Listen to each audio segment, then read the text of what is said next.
अस्सलाम दोस्तों, मेरा नाम है अली और हमेशा की तरह मौजूद है दाऊद और आप देख रहे हैं इस वक्त क्रिकेट लवर अली शो। क्योंकि इसको देखने है दोस्तों आप लोग से बात करने जा रहे हैं टॉप क्रिकेट न्यूज का सेगमेंट। आज आप लोग से शेयर करेंगे, बात करेंगे कि पाकिस्तान की क्या होने जा रही है playing 11 against West Indies second ODI में, क्या तब्दीलियां हो सकती है कुछ, इसके ऊपर बात करेंगे। क्योंकि बहुत गर्मी है भाई मुल्तान के अंदर।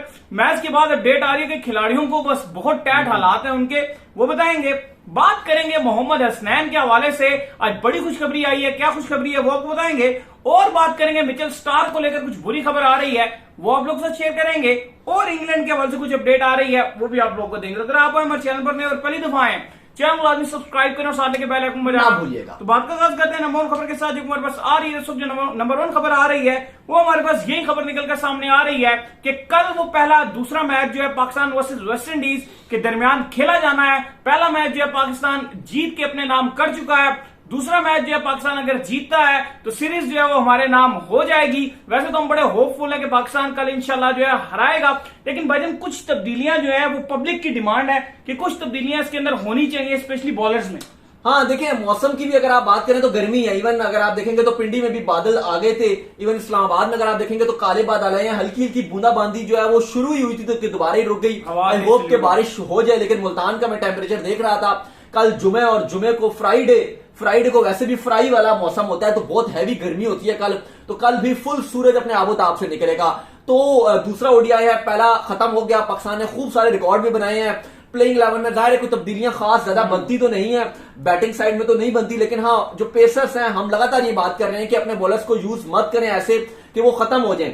क्योंकि पेसर्स की मैं स्पेशली बात करूं, कोई इतनी अच्छी बॉलिंग भी नहीं की आपके पेसर्स ने। चाहे हारिस की बात कर लें, शाहीन की बात कर लें, हसन की बात कर लें, अगर आप उनको आराम करवा देते हैं तो कोई ऐसा नहीं है कि आप कोई बहुत बड़ा कारनामा अंजाम दे देंगे। आप आराम करवा दें, मुल्तान की बहुत शदीद गर्मी है तो उस हाल से देखेंगे हसन को तो शायद ही आराम ना करवाएं, लेकिन चलें आप शाहीन को ही आराम करवा लें, उसकी जगह आप धानी को खिला दें। क्योंकि गर्मी बहुत ज्यादा है। गर्मी जब मैच खत्म हुआ तब भी, और इवन मिड ब्रेक में भी खूब शॉवर वगैरह खिलाड़ियों ने जो लिया क्योंकि बहुत गर्मी थी भाई। लेकिन बाहर चले गए, कितने प्रोफेशनल अंपायर तो ये कर चुके हैं। और आपने देख लिया कि आपके परफॉर्मेंसेस भी बॉलर्स की डाउन ही हो रही थी। तो फायदा नहीं है कि आप उनको खराब करेंगे। बेहतर है कि आप रोटेशन पॉलिसी के तहत खिलाएं, वसीम जूनियर को भी मौका दें, धानी को पहले आपको मौका देना चाहिए। क्योंकि अगला हम मेन पेसर्स जो है 3 आपके पास हैं, चौथा पेसर्स हमें बनाना है। हसन अगर अच्छी परफॉर्मेंस नहीं दिखा रहा तो हमें धानी को डिलीवर करवाना पड़ेगा, उसको खिलाना पड़ेगा। खेलेगा, मौका देंगे तो करेगा ना। और पेसर्स की वैसे भी कोई खास परफॉर्मेंस नहीं है, 300 तो हम खा ही गए थे, तो कोई बड़ी बात नहीं है कि अगर आप धानी को भी खिला दो। तो मुझे लग रहा है कि कल शायद इनके ऊपर भी प्रेशर होगा। गर्मी भी बहुत है, जैसे अलीम डार बाहर चले गए, कहा गया है कि जैसे ही मैच खत्म हुआ तो काफी हारिस रऊफ, शाहीन, हसन बहुत गर्मी लग गया। खूब 10-15 मिनट जो है वो शॉवर के अंदर खड़े रहे हैं क्योंकि जाहिर है गर्मी बहुत ज्यादा थी। तो मुझे लग रहा है कि कल हो सकता है कि वैसे तो तब्दीली कोई नहीं हो रही प्लेइंग 11 में, लेकिन जो बॉलर्स हैं, फास्ट बॉलर्स, वहां पे तब्दीली होगी। और एक आपका बॉलर बैटर, मुझे लग रहा है कि शायद शाहीन को बाहर बिठाएंगे भी, क्योंकि शाहीन थोड़ा सा कल भी अगर आप देखोगे हारिस रऊफ की जब बॉलिंग हो रही थी तो उस टाइम बाउंड्री पे जब फील्ड कर रहे थे तो हमने देखा है कि 1-2 बार वो भागते उसे नहीं बन रहा था जब वो बॉल करके आ रहे थे, क्योंकि गर्मी बहुत ज्यादा थी और थोड़ा सा वो बैठे बैठे लग रहे थे। और उससे पहले उनके डॉक्टर्स ने भी उनको कहा था कि आप आराम करें वरना आपके लिए प्रॉब्लम हो जाएगी। तो मुझे लग रहा है कि पाकिस्तान टीम वैसे तो कोई तब्दीली खास नहीं कर रहा। ओपन वही करेंगे, फखर और इमाम ओपन करेंगे। नंबर 3 पे बाबर, 4 पे रिजवान, 5 पे हारिस, या 6 पे फिर आपके खुद शाह आ जाएंगे। ठीक है, हारिस को मौका नहीं मिला लेकिन होप्स हो कि मिल जाएगा। फिर शादाब, नवाज, और उसके बाद फिर जो आपके 3 पेसर्स होंगे, मुझे लग रहा है कि धानी या वसीम जूनियर में से एक को मौका मिलेगा। मौका मिलना चाहिए यार। अब मतलब इनफ हो गया आपके जितने पेसर हैं। अगर आप मेन से ये सारे पेसर भी जो आपने दोबारा खिलाने, ये सारे खिला लें, कोई फायदा नहीं होगा। क्योंकि जो पिच है वैसे हमने देख लिया मुल्तान की बैटिंग पिच है, उसके ऊपर आपके बॉलर्स का कोई खास किरदार है नहीं है। ठीक है, शाहीन ने भी बॉलिंग की, हारिस ने सबको ही मार पड़ी, तो अगर धानी को चांस मिल जाएगा तो कौन सी बुरी बात है। हसन को हम सबको पता है कि उनका पूरा पैच चल रहा है, उनकी परफॉर्मेंस अभी हसन को भी आराम करा के वसीम जूनियर को खिलाएं, भी करता है। वसीम जूनियर को ना भी खिलाओ, धानी को खिला दो, को खिला दो। हसन जूनियर तो खैर ओडीआई में क्या करेगा, उसकी तो बैटिंग भी ओडीआई में नहीं करवाते, उसको तो एज अ बॉलर वो कहां खेलेगा, फायदा भी धानी को खिलाओ। जूनियर को भी अगर आपने तैयार करना है तो ऑलराउंडर तैयार करें। वसीम जूनियर ऐसा बॉलर टीम में फिट नहीं होता, ऐसे ऑलराउंडर फिट होता है। और पहले नंबर जब धानी का बनता है, पहले आप धानी को तैयार करें। फिर अगर दूसरा बॉलर भी आराम करवाते हैं रोटेशन पॉलिसी के तहत तो फिर आपकी बेंच में जूनियर बैठा है, आप उसको खिला दें। लेकिन अली चले प्लेइंग 11 को तो छोड़े, खास इतनी तब्दीलियां नहीं हो रही, वैसे ही टीम ठीक है। लेकिन अगर पाकिस्तान ये सीरीज जीत रहा है वेस्ट इंडीज वाली तो बड़ी जबरदस्त खुशखबरी है हमारे लिए। और स्पेशली अगर कल का भी मैच जीतते हैं तो ओडीआई सुपर लीग में जैसे हमने कल का जो पहला ओडीआई मैच था वो जीतने के बाद हम टॉप 10 में थे और 10 से सीधे सीधे 7 पे आ गए। आपको पता है 8 टीमों ने क्वालिफाई करना है इंक्लूडिंग इंडिया, इनके 7 बाकी टीमें होंगी और एक इंडिया, क्योंकि इंडिया के अंदर है वर्ल्ड कप तो वो तो जाएगा, होस्ट है, तो 8 टीमों ने जाना। तो अब पाकिस्तान 7 पर आ गया। लेकिन मजेदार बात यह है कि अभी पाकिस्तान 13 में से 7 जीत के नंबर 7 पोजीशन पर है। अगर पाकिस्तान एक और मैच जीतता है, कल का मैच जीते पाकिस्तान, तो पाकिस्तान पॉइंट्स टेबल में ऑस्ट्रेलिया को पिछाड़ देगा। क्या बात है। ऑस्ट्रेलिया को पीछे छोड़ देगा और हम आ जाएंगे नंबर 6 पर। और अगर हम एक और मैच जीत जाते हैं, यानी कि 3-0 से वेस्ट इंडीज को क्लीन स्वीप करते हैं, तो भाईजान world cup ODI super league में तकरीबन हम टॉप 3 या टॉप 4 में पहुंचेंगे। और हमारे पास पूरा इंग्लैंड से हम टाई कर देंगे, इंग्लैंड भी 9 जीता होगा, हम भी 9 जीत जाएंगे, तो फिर हम टॉप 3 में आप कहने के पहुंचे। तो हमारे पास पूरा मौका है। कोई इतनी मजबूत टीम नहीं है वेस्ट इंडीज की। स्पेशली अगर हम बॉलिंग की बात करें वेस्ट इंडीज की, तो बहुत ही नॉर्मल सी बॉलिंग है। मुझे तो एक भी कोई ठीक से पेसर ही नजर नहीं आता। कोई भी हजारी जॉर्ज है, मेयर्स हैं, सील्स हैं, कोई इतने मतलब है। कल भी मैं और दाऊद ये बात कर रहे थे, इतने हैवी इतनी उनकी बॉडी है, इतनी छक्के खा गए, कितने मोटे ताजे आगे बदली। हम ये बात कर रहे थे कम से कम भी इसको 155 से कम की स्पीड की बॉल नहीं करनी चाहिए। शोएब अख्तर जैसे उसके मसल्स थे और बॉल देखो कैसी वो डाल रहा है, 128 की स्पीड से 130 की स्पीड से सही जान मार के भी 130 पे मार रहा था। तो बॉलिंग ऐसी नहीं है वेस्ट इंडीज की, हमें जीतना चाहिए। और क्रेडिट जाता है बाबर आजम को, जैसे उन्होंने डिलीवर किया कल खिला, और खुशदिल शाह को भी फुल मार्क्स जाते हैं जिस तरह से उन्होंने कल पाकिस्तान को मैच जितवाया। कल खुशदिल शाह ट्रेंड पे चल रहे थे और फिर बाबर आजम ने जिस तरह से, बड़ा मजा आया कि बाबर आजम ने अपना मैन ऑफ द मैच का अवार्ड उनको दे दिया। और ऐसा कैप्टन अगर आप देखेंगे जितने बाबर आजम ने मैच खेले हैं उनमें बाबर आजम के सबसे ज्यादा मैन ऑफ द मैच के अवार्ड से, और अगर एक और उनको मिल जाता तो उनकी वो जो रिकॉर्ड्स थे वो पक्के होते जाते। लेकिन ये बाबर ने एग्जाम्पल सेट किया है कि अपने इंडिविजुअल रिकॉर्ड्स टीम के लिए मैटर नहीं करते। उस बंदे ने एंड में आके मैच जितवाया तो मैं अपना अवार्ड उसको दे रहा हूं। तो यहां पर बाबर आजम ने अपने फैंस को दोबारा से बना लिया। वो कहती है ना, हेटर्स जो थे बाबर के, उनको बाबर ने दोबारा से फैन बना लिया। बाबर को नए मजीद हेटर्स चाहिए।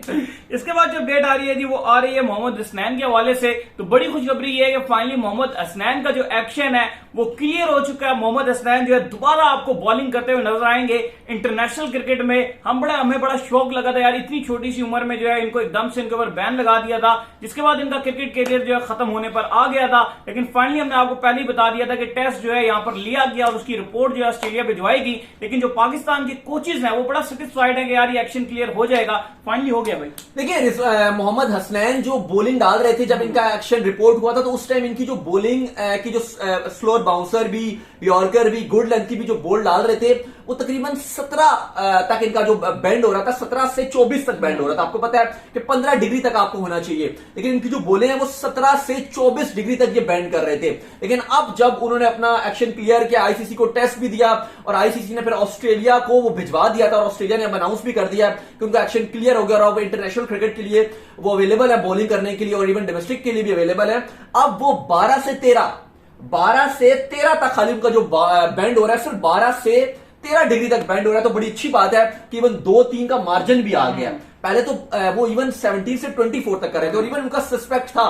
ऐसा नहीं है कि आप कहें जी कि वो उन्होंने आईसीसी ने कर दिया या बिग बैश वालों ने कर दिया। वाकई मैं अली से बात कर रहा था, उस समय मैं कह रहा होता था पहले भी कि यार मुझे लगता है कि कहीं ना कहीं वट्टा मार रहा होता है, क्योंकि कभी किसी बॉल में ये 24 तक बैंड कर जाते थे और 24 अगर आप देखें तो फुल वट्टा बन जाता था। लेकिन अब जब उनके कोचेस ने उनके साथ काम किया तो अब उनका 12 से 13 डिग्री तक बैंड हो रहा है, जो बहुत अच्छी बात है कि बिल्कुल अंदर और रूल्स के अंदर वो बॉल डाल रहे हैं। तो अब हसनैन जो अवेलेबल रहेंगे, लेकिन हसनैन को परफॉर्मेंस अपनी बेहतर करनी पड़ेगी।